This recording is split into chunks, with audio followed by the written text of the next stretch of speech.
ಅನಾರೋಗ್ಯದ ಹಿನ್ನೆಲೆಯಲ್ಲಿ hat trick hero Shivraj Kumar ಅವರು ಚಿಕಿತ್ಸೆ ಪಡೆಯೋದಕ್ಕೆ ಅಂತ ಅಮೆರಿಕಾಗೆ ತೆರಳಿದ್ದಾರೆ. ಡಿಸೆಂಬರ್ 24ರಂದು ಅಮೆರಿಕಾದಲ್ಲಿ ನಟ ಶಿವಣ್ಣ ಅವರಿಗೆ ಸರ್ಜರಿ ಆಗುತ್ತೆ. ಹೀಗಾಗಿ ಅಮೆರಿಕಾಗೆ ಶಿವರಾಜ್ ಕುಮಾರ್ ಅವರನ್ನ ಕರ್ಕೊಂಡು ಪತ್ನಿ ಗೀತಾ ಅವರು ಹಾಗೆ ಪುತ್ರಿ ಎರಡನೇ ಪುತ್ರಿ ಕಿರಿಯ ಪುತ್ರಿ ನಿವೇದಿತಾ ಅವರು ಕೂಡ ಹೋಗಿದ್ದಾರೆ. ಶಿವಣ್ಣ ಅಮೆರಿಕಾಗೆ ಹೋಗೋದಕ್ಕೂ ಮುನ್ನ ಶಿವಣ್ಣ ಅವರನ್ನ ಭೇಟಿಯಾದಂತ ನಟ ಸುದೀಪ್ ಹಾಗೆ ಮಾಜಿ ಸಚಿವ ಬಿಸಿ ಪಾಟೀಲ್ ಆರೋಗ್ಯವನ್ನ ವಿಚಾರಿಸಿದ್ರು. ಶಿವರಾಜ್ ಕುಮಾರ್ ಮನೆ ಮುಂದೆ ಕೂಡ ಬಹಳಷ್ಟು ಅಭಿಮಾನಿಗಳ ದಂಡೆ ಆಗಮಿಸಿತ್ತು. ಸರ್ಜರಿಗೆ ತೆರಳುವ ಮುನ್ನ ಮಾತನಾಡುವಾಗ ಶಿವಣ್ಣ ಭಾವುಕರಾದರು. ಆಮೇಲೆ ಅಲ್ಲಿ ಆಂಕಾಲಜಿಗೆ ಸಂಬಂಧಪಟ್ಟ ಹಾಗಿನ ವೈದ್ಯರೆಲ್ಲ ಅವರಿಗೆ ಶಸ್ತ್ರಚಿಕಿತ್ಸೆ ಮಾಡೋದಕ್ಕೆ ವ್ಯವಸ್ಥೆಯನ್ನು ಮಾಡ್ಕೊಂಡಿದ್ದಾರೆ ಅನ್ನುವಂಥದ್ದು ಗೊತ್ತಾಗ್ತಿದೆ. ಮಿಚಿಗನ್ ಕ್ಯಾನ್ಸರ್ ಸೆಂಟರ್ ಏನೋ ಆ ಹಾಸ್ಪಿಟಲ್ಗೆ ಅವರು ಅಡ್ಮಿಟ್ ಆಗುವಂಥ ನಿಟ್ಟಿನಲ್ಲಿ ತೆರಳ್ತಾ ಇರುವಂಥದ್ದು.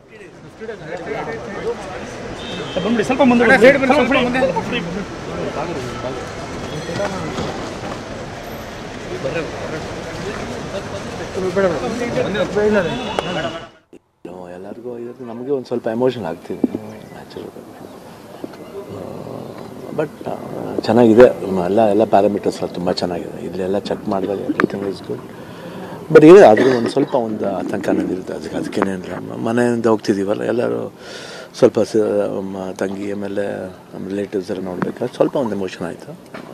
ಅಭಿಮಾನಿಗಳಿದ್ದಾರೆ, ಚೂರು ಒಂಥರ ದುಃಖ ಅಷ್ಟೇ ಏನಿಲ್ಲ. But otherwise I am very confident.